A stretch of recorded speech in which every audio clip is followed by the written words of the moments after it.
36 y 37 se vieron seriamente afectados, ya que los pilotos paralizaron completamente el servicio. Según los transportistas, la razón principal de la suspensión del servicio colectivo es porque ya son 8 los grupos delincuenciales que se suman para cobrar la extorsión que diariamente les exigen, la cual oscila entre los 200 y 250 quetzales diarios por unidad, y a la semana pagan entre 1.000 y 1.500, por lo que exigen a las autoridades puedan brindar mayor seguridad y así evitar más muertes. A usted muchas gracias por continuar con esta transmisión continua de TN23.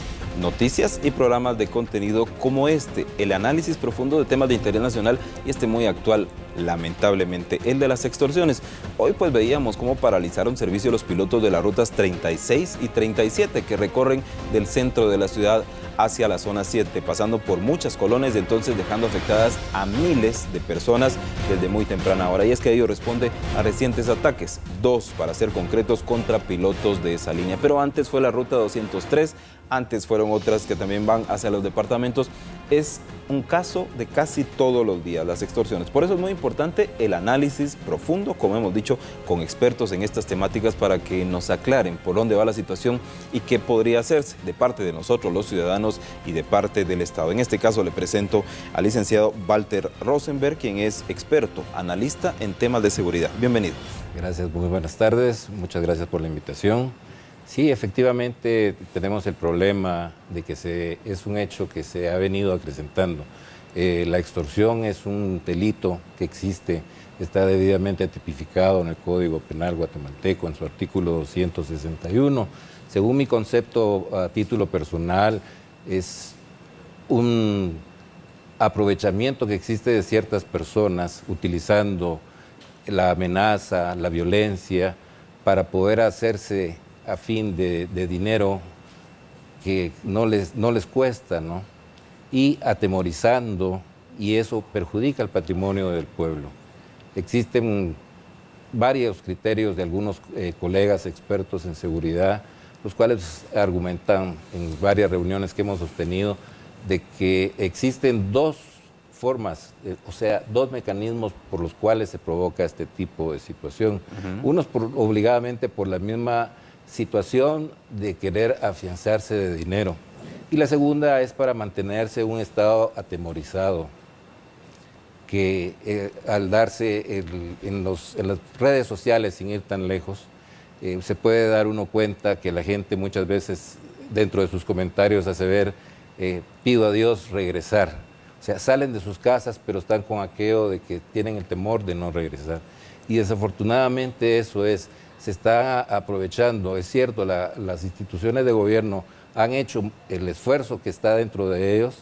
Tiene que trabajarse esto a través de inteligencia y de esa manera poder continuar erradicando los grupos que están organizados para cometer este tipo de delito, pero darle seguimiento, no agarrar hoy un grupo y ya con eso se concluyó, no. Ese grupo se integra de nuevo. Puede ser familiares, conocidos o amigos, pero sigue igual. Es igual que un marero. Todos piensan de que la extorsión se da a través de un marero, de una persona que está tatuada. No, definitivamente eso cambió. Hoy cualquier persona vestida hasta sumamente elegante puede prestarse para la extorsión. Lo que es importante para nuestro pueblo es de que la población denuncie. Muchos tienen la falsa idea de que no denuncie porque no van a hacer nada. Posiblemente sí, pero si no damos el primer paso de la denuncia para que se inicien los procesos de investigación y que tengan algún medio de cómo poder darle seguimiento a esas denuncias, nunca vamos a parar. Entonces, como ciudadanos responsables de un mejor Guatemala, tenemos que denunciarlo, hacerlo del conocimiento de las autoridades para que ellas busquen mecanismos, que se cree una política de Estado, la cual ayude y que mejore la estabilidad emocional y psicológica que desafortunadamente tiene traumado a la población guatemalteca. Gracias por este esbozo hasta llegar a la evolución de la extorsión. Pero si vamos a los orígenes, licenciado, según los estudios que han hecho usted y sus colegas, ¿cuándo inició esta semilla y qué no se hizo en su momento para que en este momento tengamos que ver escenas tan lamentables? Sí, anteriormente la extorsión se daba lo que era el secuestro, se provocaban los secuestros express, pero a raíz de que se empezó ya con el monitoreo de cámaras por parte de algunas instituciones de gobierno y de poder local, era más arriesgado para el crimen organizado realizar este tipo de actos ilícitos. Entonces, para ellos es más fácil robar un teléfono celular, el cual la persona no lo reporta como reportado, como robado.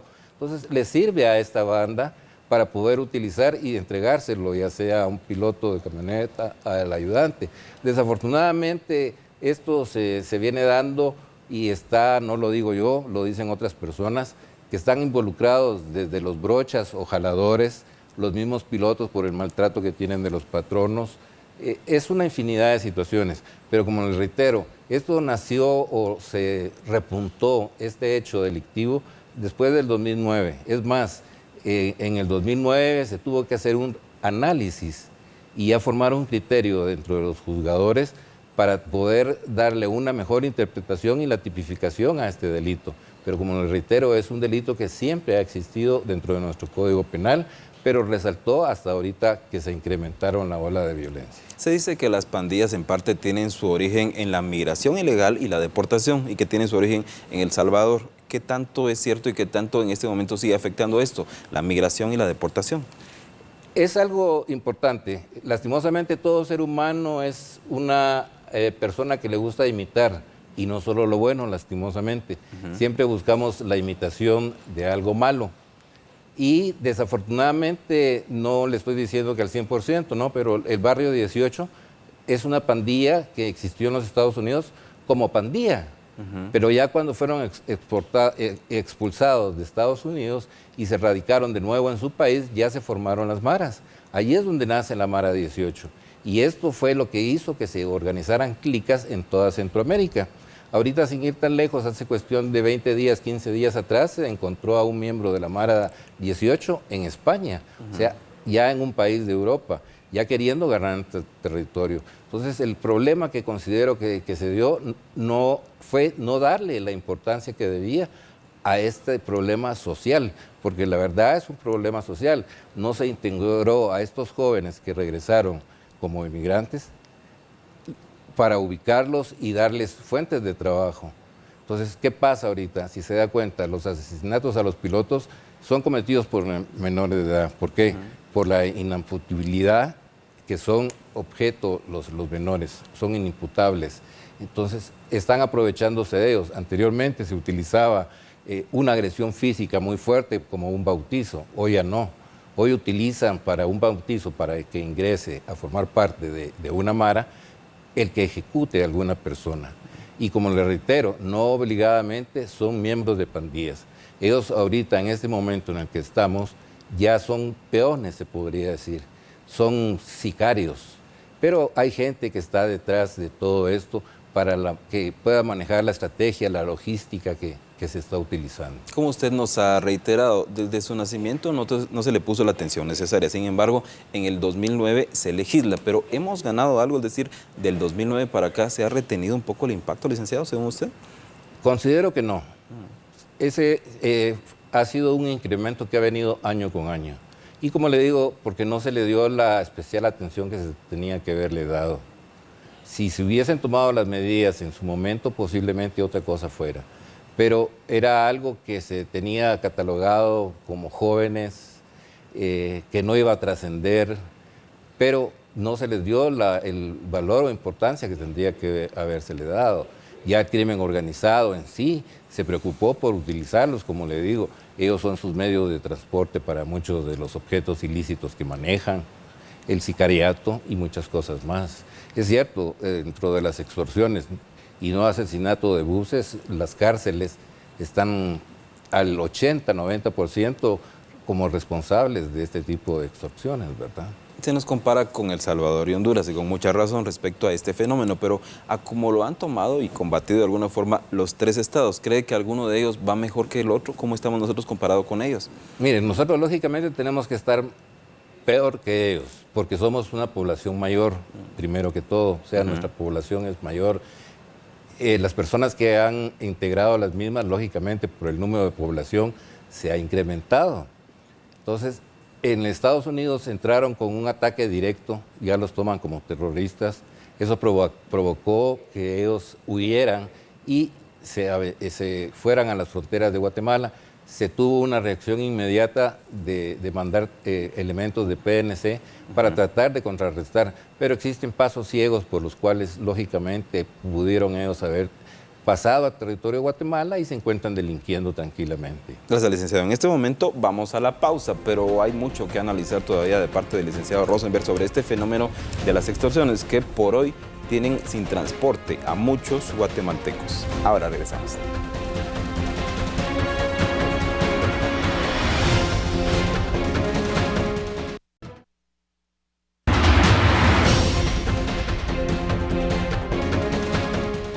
Gracias por continuar con nosotros en TN23 y en el rostro de la noticia en el análisis del tema de las extorsiones. Hoy, las últimas horas, pues son los pasajeros de las rutas 36 y 37 los afectados, pero una semana antes eran los de otra ruta, asimismo los de los mercados capitalinos.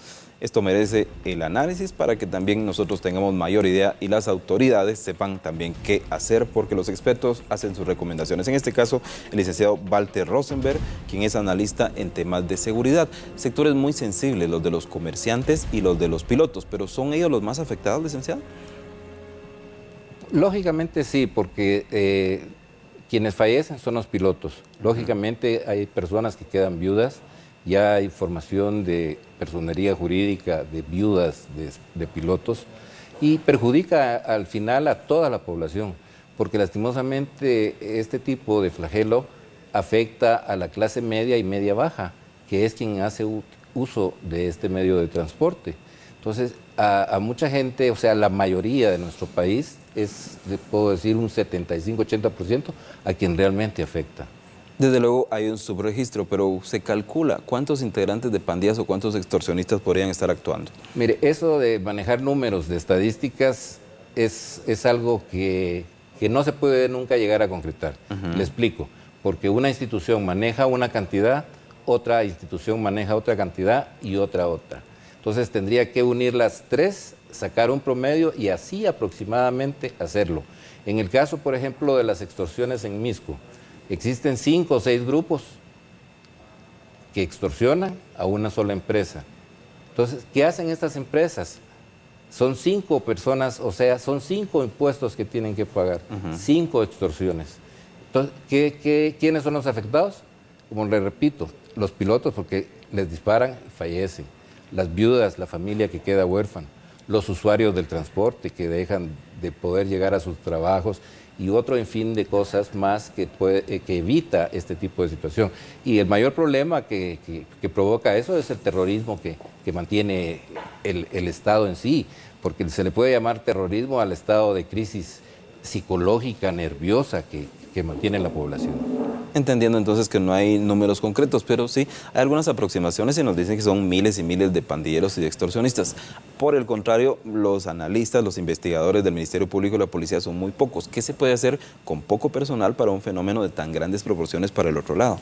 Ese es el mayor problema que existe, que no hay personal altamente capacitado para poder hacer los análisis, realizar la inteligencia, que es lo que se debe de hacer, porque son muchos los casos. Entonces el personal hace lo que está dentro de sus posibilidades, pero no puede dejar a medias uno y empezar con otro proceso y así. Entonces agarra un proceso investigativo hasta que lo concluye, porque no va a empezar uno y agarro otro, porque al final no concluiría ninguno. Entonces ese es el problema. Lastimosamente mucha gente ha sido mandada a capacitarse al extranjero. Son otro tipo de culturas, no la nuestra. Entonces nosotros tenemos que mandar gente que se capacite y que habitúe sus conocimientos realmente a la cultura de nuestro país, no a la cultura de otros países.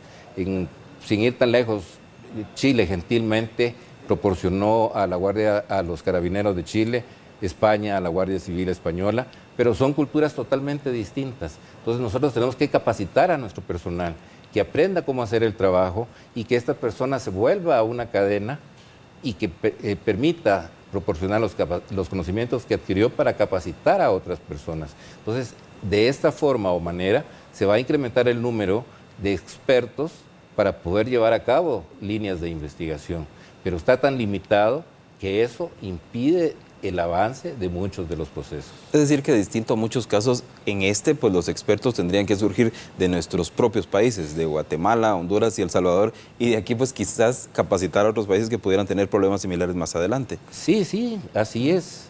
Guatemala tiene muchos, les soy franco, no porque yo sea uno de ellos, pero como máster en seguridad, mi promoción somos aproximadamente 25 personas, 25 profesionales, los cuales hay algunos que sí están en el ámbito de seguridad, otros que se dedicaron a otras actividades, pero en Guatemala sí existen expertos realmente en seguridad que cuentan con respaldo académico de una universidad con maestrías en seguridad, que ya tienen el expertise sobre el área específica en seguridad. Lastimosamente, por XY motivo, no son tomados en cuenta, pero estas personas sí pueden ser cadenas, pueden ser eslabones para capacitar a personas ya guatemaltecas específicamente en ciertas áreas o campos de investigación. Si hay suficientes profesionales y si se creó también un marco legal, ¿qué es lo que está pasando? ¿No se dan suficientes recursos para el tema? Puede ser de que los recursos que se asignen sean pocos o no sea de un interés en este momento político. Existe posiblemente algún otro aspecto político que tenga prioridad para ellos, ya que, como usted sabrá, un gobierno se maneja en base a sus necesidades inmediatas, ¿no? Posiblemente para el Estado, no le estoy diciendo que así sea, sino que posiblemente exista una prioridad mayor a preocuparse en este momento, a trabajar precisamente en el flagelo que provoca en la desintegración familiar y todo este tipo de situaciones. Para ir finalizando, licenciado, entonces, a cómo están las cosas en este momento, ¿cree usted que la única salida para los pilotos o para los transportistas es acceder a pagar las extorsiones? Mire, yo considero que lo importante y primordial sería que denunciaran, porque si no denuncian, las autoridades desconocen de muchas cosas. Es cierto, la policía, el Ministerio Público no son magos, no le van a presentar hoy la denuncia y ya mañana va a tener una solución. Llevan procesos. Las capturas que se han llevado a cabo en este momento, no porque yo esté a favor o en contra de alguna de las instituciones de seguridad del país, pero se han llevado a cabo en base a las inteligencias que han hecho, a escuchas telefónicas y muchas cosas más. Pero si existiera una denuncia, entonces sí estaría obligada a las instituciones encargadas de velar por este tipo de crisis y preocuparse por darle seguimiento a estas denuncias. Licenciado, sus conclusiones en este tema entonces, extorsiones en Guatemala. Bien, pues lamento realmente que como guatemalteco se esté dando esta situación. Es un flagelo que si no se le pone en este momento un hasta aquí, va a continuar, ese acrecentamiento va a ser mayor día con día. Lastimosamente van a ser muchas las personas fallecidas a raíz de esto. Existen mecanismos, existen fórmulas las cuales pueden ser implementadas y de esta manera tratar de minimizar el que se continúe con el trasiego de tanta acto delictivo como es la extorsión. Licenciado Rosenberg, gracias entonces por traernos esta información, este análisis en el tema de extorsiones. Y a usted también, muchas gracias por su atención a esta franja. Quédese aquí en TN23, noticias y programas de contenido. Con permiso.